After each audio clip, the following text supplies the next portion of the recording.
Alright, so today we're going to be looking at 50 insane US Marine facts that will shock you by the Infographics Show.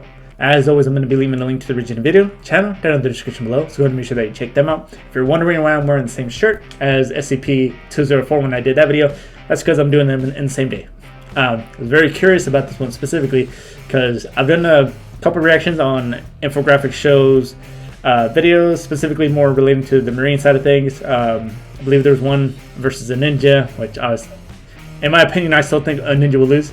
It was a typical Marines loadout. There was also one about a typical Marines day, and some of those were a little more couple months back, but there was quite a bit of an inaccuracy. But I understand that the Infographics Show covers a wide range of subjects, and that sometimes there's going to have inaccuracies, sometimes more than others in certain subjects, but I still enjoy the channel quite a bit. So I just want to see if there's any things in here that are going to catch me by surprise. I really got to kind of feel in my head that I'm kind of expecting to be on here. But in any case, I mean, I would say my number one. Go ahead, type in the comment right now. What do you think is going to be the biggest one? Or at least one that's going to pop up. Mine is the whole thing about Marines don't like being called soldiers. They want to be called Marines. And honestly, in my opinion, it was those that, hey, you want to call wood cement. It's just essentially naming it the wrong thing. Also, real quick, if there's something that has to deal with history, bear in mind my history on the Marine Corps might be a little fuzzy, but I feel like even if there is some history-related subjects, I feel like some things might come back to me. So let me know, though, in the comments if I'm wrong on anything. In any case, let's go ahead and get to the actual video. But before we do, don't forget to like, subscribe. It really does help me a lot. Hit that notification button so you get notified every time I do upload. Let's go ahead and see what 50 insane US Marine facts can shock us today. This branch of the US military was at first created to deal with invasions from water and invading via the water, but the Marines do a bit of everything nowadays. In 1834, the Marines became part of the US Navy, but they go back to 1775. Presently, there are around 186,000 active members and 38,500 reserves. It's the smallest of the 7 US uniformed services. By those we mean Navy, Army, Air Force, etc. There is also a special branch of the Marine Corps, which is the United States Marine Corps Special Operations Command. This command often deals with more covert operations. It's all a bit confusing, as the US military is comprised of so many parts, but we'll help explain everything.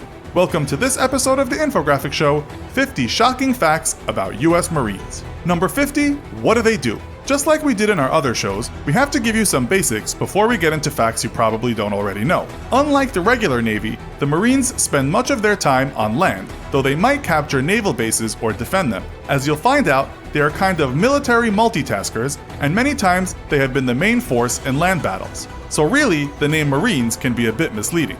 Number 49, let the Marines explain. Here's the Marines' own mission statement.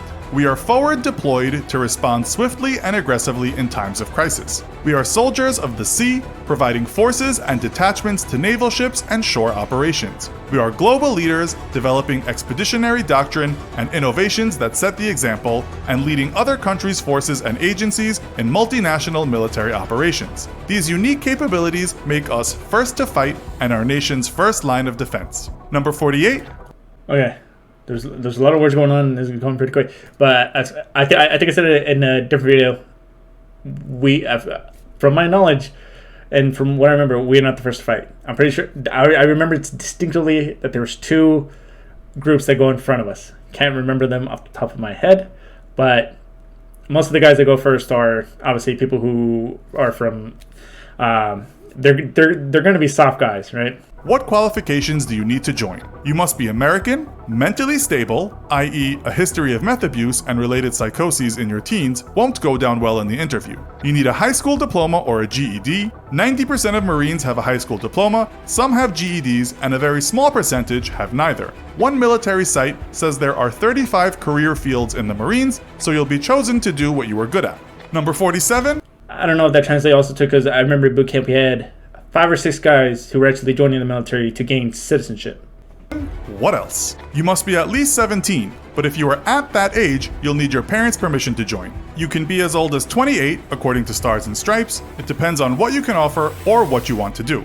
Number 46. How fit do you have to be? Okay, so you don't have to be quite as trim as a UFC middleweight, but you do have to be reasonably fit. We went to the actual Marines website to see what you have to do. We can't go through it all, but basically you must be decent at pull-ups, push-ups, and crunches. You then have to run a 3-mile run in 28 minutes or less. That's not really hard for most people who jog a bit. You then have a series of combat fitness tests. All these are scored, and for female Marines, there are different limits for the tests. But before you even start that, you can't look like you've lived most of your life playing Mario Kart and eating double cheese pizzas. The Marines website tells you to contact a Marine to find out body requirements, and we don't really want to sign up ourselves. We found one site that says they prefer men between 5 feet and 6 feet 8 inches tall, and that weigh less than 255 pounds. Those are pretty wide parameters, but if you are out of shape, boot camp might prove to be too difficult. 45.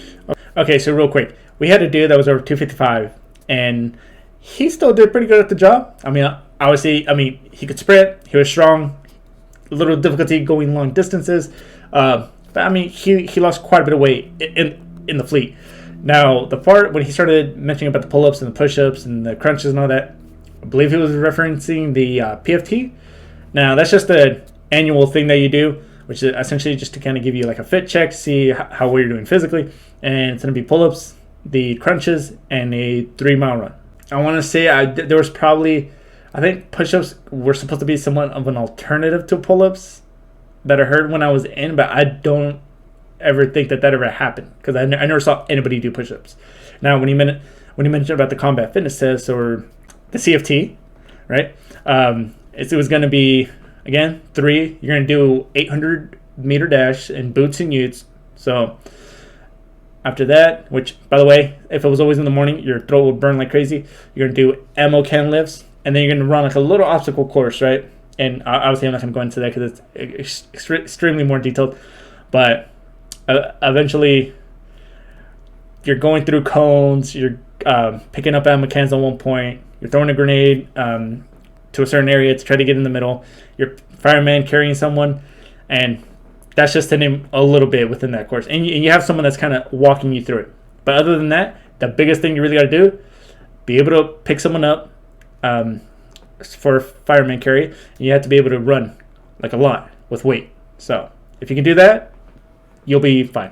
5. Is boot camp hard like in the movies? Are you eyeballing me, son? Is boot camp hard? The short answer is yes. Military.com writes, Marine boot camp is extremely challenging, both physically and mentally, considered to be tougher than the basic training programs of any of the other military services. There are 3 phases lasting 70 days, and yes, your drill instructor is usually tough on you. One of the last phases is to deprive you of sleep and not feed you much while you go on a grueling march. It's called the Crucible. After boot camp, you'll be sent for more training at your respective school. Number 44. 70 days. Damn, I can't do math right now. But I remember like 13 weeks of misery, 13 weeks of hell. Something like that, right? So 3 months. I can't picture how many days in my mind. It is not hard. And I made a video about this a little while ago, back when I was barely starting to upload. Boot camp is not hard. It is just very, very, very tedious. So, very annoying. But eventually, you'll get past it. It's not that hard. Nah, not for me. Between 11 and 14% of people don't get through boot camp. Number 43. I don't know if that's true or not. Practically everyone I saw gets past. If you have to get rolled back because you got injured, you got sick, then you just go back a week with the different platoon. For the most part, they're really pushing you to try to get you through, right? And that's with swim qual, that's with rifle qual, that's with almost everything and anything in there. Unless you're deliberately saying, hey, you don't want to be there, and then I forgot what it was called, but they'll make you work around the depot. And for the most part, they're going to try to get their 4 years out of you as much as they can. Obviously, there's certain things that would get you out, which I'm not going to go into detail on that for specific reasons. And for some people, it really wasn't for them. In 2018, a Marine dropped dead from a heart attack in San Diego. Number 42, killing your DI. We can't... Also, that's also a big thing as well. I've heard certain people, quite a bit of people died, and I don't know if it was 100% accurate, but I've had friends tell me that, hey, a lot of the time, and I've heard from multiple people in the chain of command, right, who would mention it, because obviously word travels pretty fast in the Marine Corps, that a lot of the times when people are coming in, the recruiter's telling them a lot, hey, don't tell them you have this or that, right? And it could be a serious medical issue, right? And you don't tell them that, and then you go to boot camp and you're getting pushed probably more than what you're probably normally used to, and then all of a sudden, complications can happen. So, I mean, if it's something small, hey, that's up to you whether or not you want to tell them at MEPS, which is where you go to actually get fully assessed. Can't find any stories of Marines killing their drill instructors, but in 2008, 4 Marines murdered a United States Marine Corps Sergeant, John Powell Peterzak. It had nothing to do with bad feelings though. This was not a full metal jacket scenario, just bad people that did bad things. Number 41, the first raid. Let's get lighter and more historical. The first ever raid by the Marines came just after they were founded when they stole a bunch of weapons from the Brits and the Bahamas. Number 40, famous Marines who don't look the part. Way too many famous people to mention, so we'll give you a few names that surprised us. Jim Beaver, the guy that wrote the show Deadwood. Drew Carey, comedian and TV star who looks like he might have struggled with the pull-ups if he wasn't much slimmer in those days. The Everly Brothers, old school musicians. Carlo Mastrototaro, a mafia boss. Tom Monaghan, the man that gave America Domino's Pizza. Charles Nigg, rapist and killer of 25 people currently residing on death row in San Quentin. William Clark Styron Jr., one of America's most celebrated novelists. You might not be surprised that the list is full of boxers and other athletes, as well as lots of politicians. Number 39, heartburn. Marines must finish eating their meal the second their drill instructor finishes his meal, which is why some people say Marines eat really fast. Number 38, you do really fast in boot camp, but you're sitting very proper like, right? Your back's not touching the backrest, and this is only in boot camp. And then you're eating, right? One hand, everything one hand. Doesn't matter if you've got to open up whatever you have. Like some people like having the jelly package, right? So you got to open that up, or peanut butter packet. And it wasn't necessarily the drill instructor, because right, I don't even think I ever saw them eat while we were eating. I obviously they ate in their own time, but we would, as soon as the guy finished, because the guy would be the one who was supposed to be like our leader in boot camp. As soon as he finished, because he was the last one to start eating, all of us would be done, right? And technically we're supposed to be out. So whenever I saw him finish eating, right, so I realized that I was eating a little bit slow, I would just act like, hey, that's it, I'm done, I finished eating. And I would just wait there, right? And you're supposed to wait there, hands on your thighs, and just wait. And you get that one douchebag who just likes to take his time. You know who you are. the tavern. Now, some people dispute that this even happened this way, but as the story goes, the way the Marines got started was when 2 captains, Robert Mullen and Samuel Nicholas, invited a bunch of decent men for a beer at a place called the Tun Tavern. The National Museum of Marine Corps in Virginia has a restaurant called the Tun Tavern. 37. A few good men. You've heard that phrase, and it comes from an ad asking for Marines to sign up to sail. The ad goes like this: the Continental ship Providence, now lying at Boston, is bound on a short cruise immediately. A few good men are wanted to make up her complement. That was way back in 1779. 36. Tough dogs. While the British Bulldog has been used to symbolize the stubbornness and hard temperament of Winston Churchill, as well as being painted in the past on tough guys' arms, the Marines actually use it as its mascot. What's kind of funny though, for all those tough guys and Marines, is that this breed suffers lots of health problems and usually dies at a very young age. Number 35. Change the mascot. Shih Tzus and Chihuahuas have one of the longest life expectancies. Number 34. Toy heroes. Not many people know that Toys for Tots was started by the Marine Reserves. They have collected over 500 million toys since they started in 1947. The idea came from Major Bill Hendricks, who took inspiration from seeing his wife donate toys. It's not all about being tough and killing people. Number 33. Super Rabbit. Bugs Bunny was made honorary Marine Master Sergeant for his performance in the cartoon Super Rabbit. Very few people receive this award, which is given to individuals in the civilian community who have made extraordinary contributions to the Marine Corps. Chuck Norris gained that honor too, as did comedian Bob Hope. Number 32. Okay, I don't know the thing about Bugs Bunny, but if you look up on YouTube and you actually search in boot camp Daffy Duck, you'll understand that he went through boot camp, became a Marine, and actually ends up saving Bugs Bunny in that episode. Jarhead. The term jarhead was given to Marines during World War II. Some say it was because of their high and tight haircut, but others say it was more about how the neck of their uniforms was high, and so it made their heads look like jars. Most people on forums discussing this say it was the hair, not the clothes. Number 31. Okay, first of all, high and tights. God, I haven't gotten one of those since I've been out. But from what I understood, it had to do with none of that. I was always told we were called the jar head, right? Because, it's empty, right? We have a head, it's a jar. So essentially saying that we were stupid, right? And it's supposed to be a diss. From what my understanding was, I never heard the part about the collar, that our head, because of the hindsight, it looked like apparently a jar. But it was supposed to mean that, from my understanding, that we were dumb. And quite frankly, a lot of the Marines I knew, specifically when it came to their job, incredibly intelligent, very, I don't know what it was. They were just incredibly smart. But then, obviously, if they're not in their field of expertise, they still gain whatever knowledge. Like, say, when I'm getting on the 240, right, which my primary is supposed to be an M4, it might take me a little bit of time to get used to the 240, but then I get really good with it, even though that's not my main MOS, because I wasn't a machine gunner, right?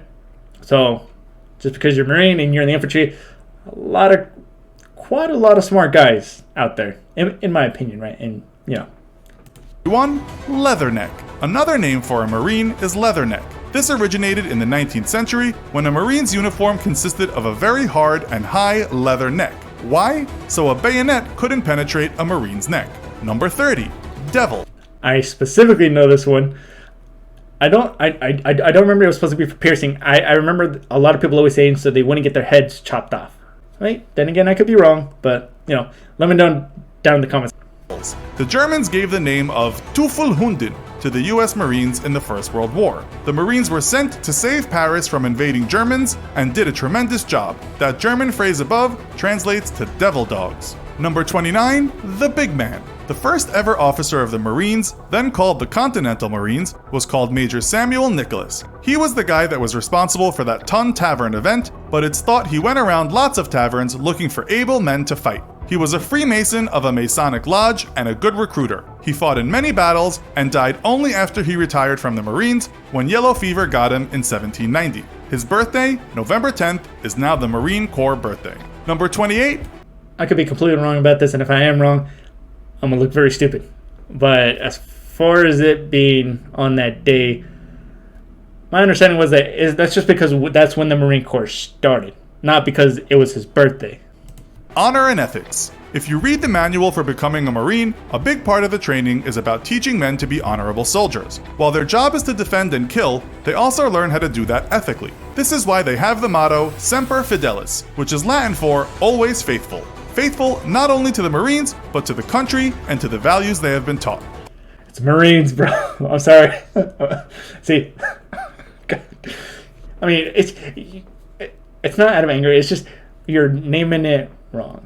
Number 27, PTSD. That's not always easy when you have PTSD. It's said around 8% of Americans will get PTSD at some point in their lives, but as for people in the military, that goes up to 11 to 30%.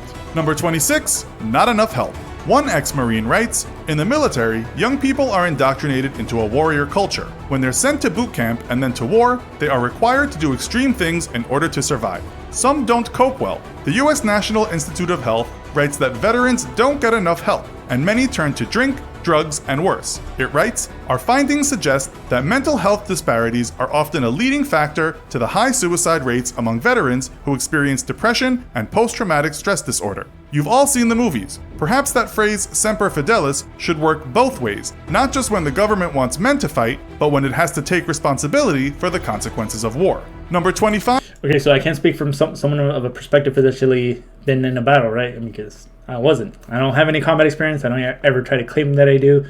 As far as that part, say with PTSD, right, or like people who just don't seek help. I mean, because obviously you're being told, like from the straight up boot camp, that you're so. There's a meme somewhere. I'll try to post it here. That says your only purpose in life is to drink and skull fuck your enemy, right? Essentially. And I would say that's just because they're trying to create you in a type of mindset, right? Especially if you're going into the infantry. And a lot of times, someone does feel depression because maybe, and it's not, I mean, probably not even along the sides of PTSD. Like, say you got someone who has no combat experience, right? But they're suffering from depression because maybe their wife cheating on them.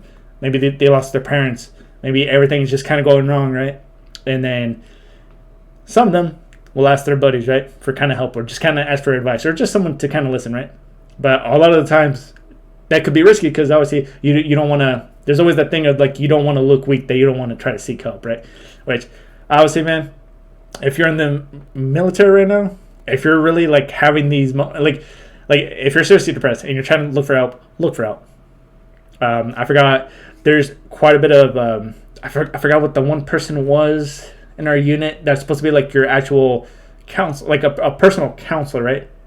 And the one that was for hours literally told, like, I remember her telling us, like, when they had everybody around, that, hey, I understand that some of you might be depressed, because obviously we're in the desert, we're kind of somewhat isolated, but not a lot of people end up going to see her, right? To like try to talk. And obviously, everyone could have their own reason on that.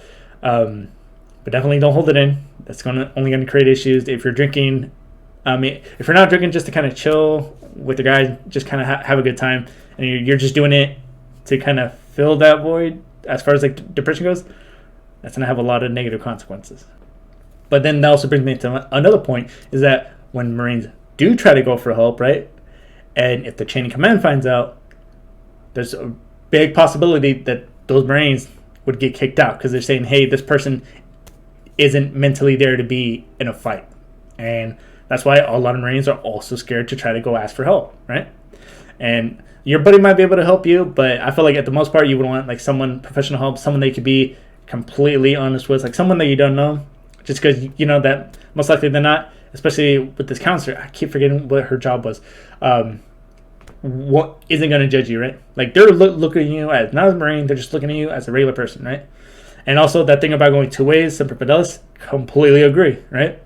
If Marines are always going to be faithful to the Corps, right, then the Corps should be faithful to the men and women, and also back them up if they're ever going through some stuff, and not threaten them with actually kicking them out. So that's kind of a sad, kind of toned it down a bit, but there's a lot of things that kind of revolve around that sphere. And let's just go to the next one. 5. Marines have it tough. Suicides among all veterans is about double that of American civilians. In fact, in 2016, a Pentagon report said, suicide kills more troops than Islamic State. This might be all the military, but let's remember the Marines are often right in the mix and have one of the hardest jobs. One report, although from 2010, said more Marines kill themselves than any other branch of the military. Not by much though, the Army was second and the Navy was much lower than both. Number 24, the Marines have their own hymn. This is the first verse. From the halls of Montezuma to the shores of Tripoli, we fight our country's battles in the air, on land and sea. First to fight for right and freedom, and to keep our honor clean, we are proud to claim the title of United States Marine. Number 23. I'm sorry, I was kind of mouthing the words just because, brings back memories. What does it mean? The Halls of Montezuma refers to the Battle of Chapultepec in 1847. The Marines took Chapultepec Castle in Mexico City and then took the city in the Mexican-American War. The second line refers to the Barbary War in the early 1800s when the United States and Sweden went up against some North African states. You can actually learn a lot just from analyzing the full song. There are pirates involved, and who doesn't like reading about pirates? Number 22, Normandy Invasion.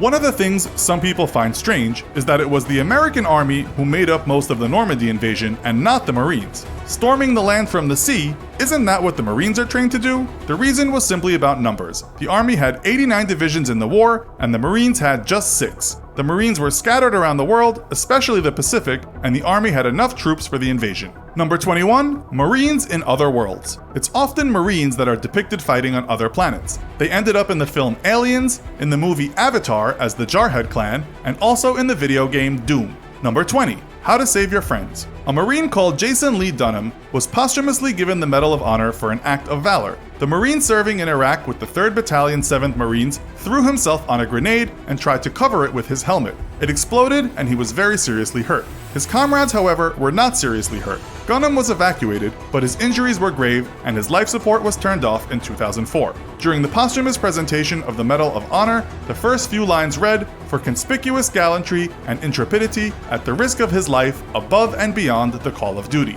Number 19, Getting There Fast. In 2002, the US Air Force and the Marines began a project called Small Unit Space Transport and Insertion, the acronym being SUSTAIN.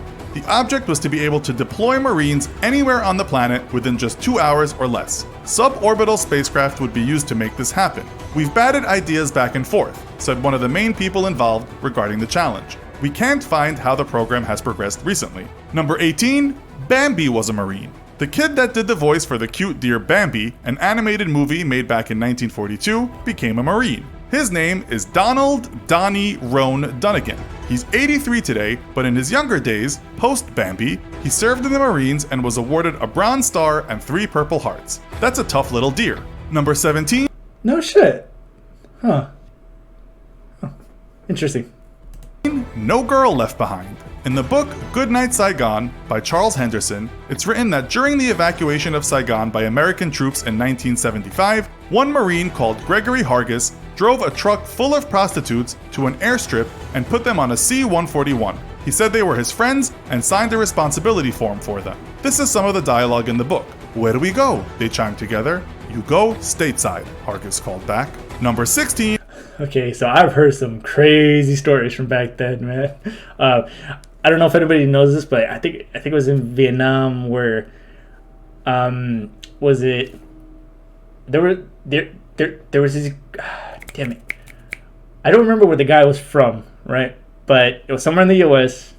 He went over to Vietnam, and I think it was called the Ultimate Beer Run, right? And got beer for his boys that were over there fighting.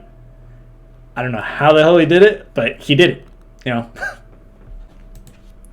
Reckless. The Marines had a horse they named Reckless, but we are not sure how conscious the horse was of its recklessness. During the Korean War, the war horse carried ammunition, wounded soldiers, and more. She made many missions and was injured for her efforts. She was awarded 2 Purple Hearts and became a staff sergeant. Number 15, hard times. The New York Times reported in 2009 that when times are tough economically in the USA and the Marines have enough recruits, they would change their ads. Rather than tempt folks to join, they would make Marine life look really hard. When numbers fell, expect to see more enticing ads. Number 14, peyote. Again, from the New York Times, there's a report in 1997 that tells us Native Americans were allowed to take peyote, containing the psychedelic drug mescaline, in the Marines in spite of anti-drug policies. It was decided they could on the grounds of their religion, but not on the battlefield, of course. Number 13, feed. I also heard that some people were trying to say that they were trying to claim to have a Nordic religion, right? So that they can grow beards. But I think the Marines kind of the chain of command just kind of kiboshed that whole thing. Your head. The Marines are given a reading list. Marines must read history, some biographies, and lots about war. They must also read the US Constitution. It states on the Library of the Marine Corps website, I want Marines to read beyond the list too, especially paying attention to current events, science, and technology, and what our potential adversaries are up to around the world. Number 12. I didn't read one book. 12. The drill. A Marine was saved by ad hoc brain surgery, partly using a Black & Decker drill. The surgeon was CNN chief medical correspondent Dr. Sanjay Gupta. In 2007, the doctor wrote in his CNN article, I remember the day well. It was in April of 2003. A 23-year-old Marine, Jesus Vidana, suddenly fell to the ground, his helmet and head bloodied by a sniper's bullet. Gupta writes that the Marine survived and did well, saying he wouldn't be telling you the story if it hadn't gone that way. Number 11, older than the actual country. The US Marine Corps is actually older than the USA itself, which you should know if you know your history. It was formed one day before the Declaration of Independence. Number 10, talking down the enemy. At the battles for Saipan and Tinian Islands in 1944 during World War II, a US Marine called Guy Louis Gabaldon is said to have convinced 1,300 Japanese soldiers to surrender. How did he do this? After shining shoes on Skid Row and joining a gang, he went to live with a Japanese family when he was 12. He learned the language and their customs. For his efforts, he became known as the Pied Piper of Saipan. Number 9, raising the flag. One of the soldiers from that famous moment in history when soldiers raised the American flag on Mount Suribachi during the Battle of Iwo Jima in World War II was actually colorblind. It said he got in the Marines by memorizing what another man had said in the tests. He was killed in action a week after that flag was raised. Number 8, look smart. Stars and Stripes writes that when Marines are in uniform, they should always be well groomed. But another thing they are told not to do is put their hands in their pockets. Again, if you are in the field and it is cold and you don't have gloves, common sense says put your hands in your pocket. But you better not do it in garrison, said Mary Boyd of the Marine Corps Uniform Board. But what if you have an itch in a certain spot? Stars and Stripes didn't ask that question. Number 7. Okay, let me tell you about hands in pockets. Who cares? We have those pockets there for a reason. At times, we always had to take a note-taking gear, which is just like a little notepad and pen in case we ever had to write anything down. We weren't even allowed to have that in our cargo pockets on the side. Why do we have them then? We couldn't do it in the field. Even about the uniform, they are pretty strict about that, especially on your dress uniforms. Especially if you're in the infantry, though. As far as camis go, I don't care what anyone says. There is a thing, in my opinion, you can disagree with me. You have a field camis and you have garrison camis. Your garrison ones are your nicer ones, right? The field ones are the ones that are really kind of jacked up. Maybe they have stitches, right, to kind of keep them together. And then maybe you're missing a button in the center where you button it up. Maybe one of the loopholes is disconnected. And then that's why they always make you take a sewing kit out, right? As part of your gear list. And if they catch it on the field, hey, Marine, you better stitch that up. And it's like, are you kidding me? And I've heard several people say, hey, well, these are my field camis, staffs aren't. And they said, there's no such thing. And it's like, okay. Okay. And typically, if it's not in the field, and if it is in garrison, and maybe you just came back from the field, or even if you're over, especially when I was it Buring over in Kuwait, somebody had a hole in their camis, right? It wasn't that big, it was a little hole. And then some lieutenant gets all butthurt about it, doesn't even know him, says, why are your camis fucked up, Marine? And he says, oh, these are my, I think it was because we just got back from the range over there. And obviously, he just had a hole in it, and apparently he's considered a shitbag by this lieutenant just because of a little hole. And I'm pretty sure that lieutenant I'm not saying he did. I'm pretty sure though he was an admin. So I mean, in my opinion, a little bit of a rant as far as camis go.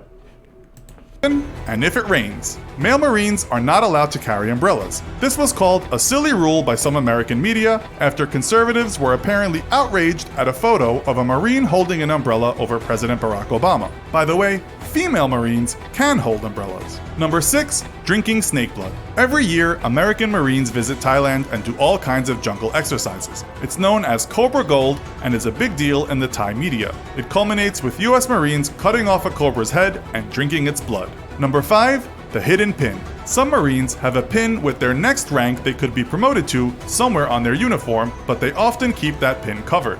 Number 4, cake time. Hold on, can I rewind that for a sec? I'm curious, because I don't think I heard that right. Hold on. Drinking its blood. Number 5, the hidden pin. Some Marines have a pin with their next rank they could be promoted to somewhere on their uniform, but they often keep that pin covered.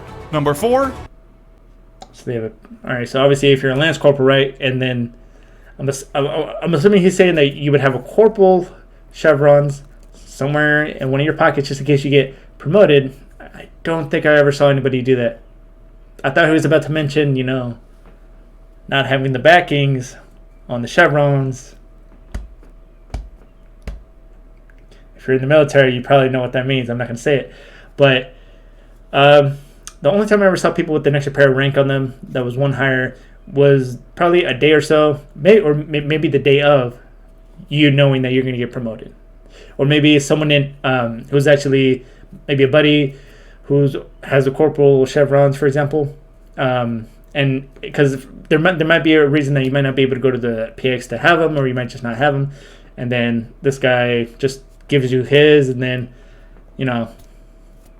I would say because for the ceremony, right? There's a whole ceremony with the actual platoon, all that stuff. So, yeah. But for those that know.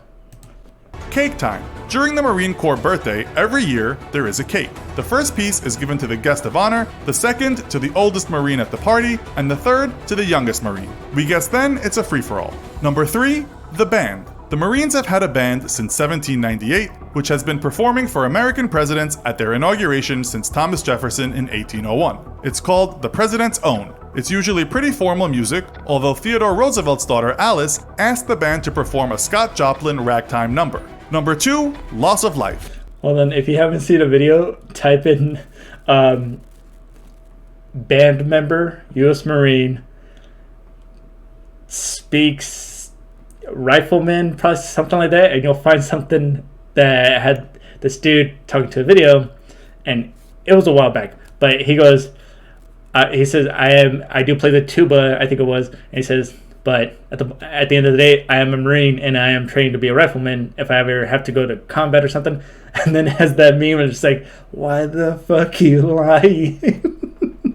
If I find it, I'll try to post it over this, but, you know, no guarantees. But it was really funny. I mean, and it's not his fault, you know, it's just because if you're in the infantry, you're obviously going to get to train a lot more. And obviously, if you're in the band, you're going to do more band stuff, right? While Marines died in small numbers in the 18th and 19th centuries, it wasn't until World War I's Battle of Belleau Wood that huge numbers died in one battle. It's said around 5,000 Marines died. And finally, number 1, carrying a lot of money around. Star-Spangled Flags wrote in 2017 that these days, each Marine carries about $14,000 worth of gear and equipment, and that's not even including night vision goggles. The Huffington Post writes that top-of-the-range goggles can cost as much as $20,000. They can be much cheaper, but we guess the Marines have the good stuff. It's also said that in the early 2000s, Marines would carry just $2,500 worth of gear. So, all right, so let's go ahead and talk about that for a minute. Now that last part, right? I said I was going to talk about it, right? Now, when he was saying that all that money, right, I was thinking, is he trying to say that we get like the good stuff or we get paid a lot? Which, both of those we don't. But then he says, hey, the gear that we're carrying, right, is expensive. It is expensive, but a lot of it is kind of shit, right? Now, when he said that the Marines must get the good stuff, we get hand-me-downs, as far as I know, from the Army. We have the cheapest stuff, and they're very frugal with their money, and a lot of the times, from my own experience, is that they're trying to cut back as much as possible, right? Obviously, I believe it was the evolution of the Marine squads video that I did a little while back. I think that even now, like around this time right now, that they're actually trying to look at maybe making the squad, I think it was the squad making it shorter, right? I think that they're trying to make it 12 or 11 instead of 13, which obviously it's, you know, at this point, it's usually around 8 or 10, maybe at best, just because depending on the amount of people you actually have available. Now, I was surprised that they didn't really mention the whole U.S. Marine soldier differentiate type thing, which, you know, I mean, it's typically one of the more bigger ones as far as I've seen. There's quite a few things that were right, at least as far as I can tell. I mean, obviously, I told you that my history was a little iffy. If there are things that I did miss, though, feel free to let me know down in the comments below. If I was wrong about anything, please let me know, because I would very much like to clear that up and make sure that I do know. And I was also curious if they would have explained maybe some of the things that, like, say, the weekend type things, or things that they would do that you don't think your regular basic person would be able to do. I mean, or I guess like civilian, right? Because like right now, if I get a hangover, I can't do much for the next day. Maybe in the evening if I work out, but I'm still gonna be a little bit groggy. Now in the Marine Corps, I've seen dudes literally drinking until like 3 or 4 in the morning, waking up 2 hours later to go run a PFT, right? 3 miles, you got your pull-ups, you got your crunches, and somehow get damn near perfect scores.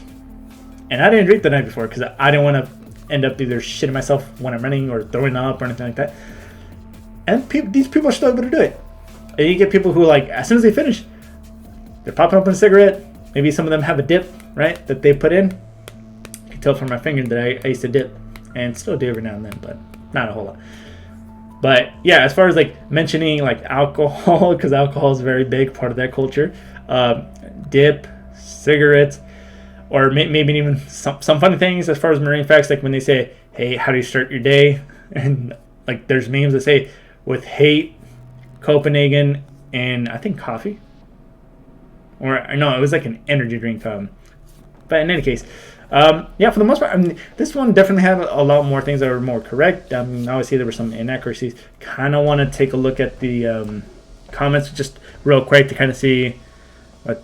Yeah, look at that. Look at that. One of the first top comments, fact number 51, which is obviously one that they didn't mention, was that Marines hate being called soldiers. Not necessarily hate, more just it's just that you're naming it wrong, essentially. Someone here even said, "Did you just call a Marine a soldier?"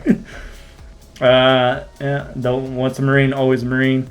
Someone says, "Any Marine will tell you they do not have the best gear." That is correct. We do not have the best gear. Somehow make it work, especially MEGs. You're running, especially at night, right? That thing is moving around with your Kevlar or your helmet, and it's a mess. And it runs on AA, so very easy to swap it out. Yeah, Marines hate it when you call drill instructors drill sergeants. Obviously, again, thing, just a name thing.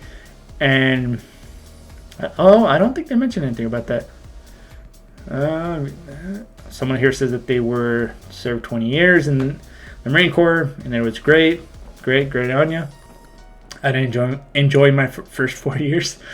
Marine is always capitalized, and he says this is coming from a soldier. Okay. Nice. See, even they know. The leather neck was protection against sabers, not bayonets. So sabers may have been sword, because I think sabers are more for slashing, right? So the whole decapitation thing makes a lot more sense. Marines rely on the Navy for their medical, dental, and chaplains. Yeah. Okay. Navy corpsmen, man. I'm surprised they didn't mention that, because I think, especially some of my civilian friends, even a couple of my friends who are cops, that they think that we have our own corpsmen, or in the Army they would call it medics. I think they call it medics. I mean, yeah. Well, because they have their own. But as far as like with the Marines, you're obviously going to have somebody from the Navy be your corpsman. You're going to implement them in the platoon. Typically, one per platoon. If there is two, one of them is probably very new and is still kind of learning on the job. But this video has gone on a lot longer than I thought it was going to be. It was like 45 minutes, 50 minutes. Either way, I'll try to make this a little short so that it doesn't take too much time. But other than that, that's going to go ahead and do it for this video. Don't forget to like, subscribe. It really does help me a lot. Hit that dislike button if you didn't like it. It helps me improve the channel. And leave me a little comment so I can figure out what it was and be able to change it. But until then, I'll see you all in the next video. Bye.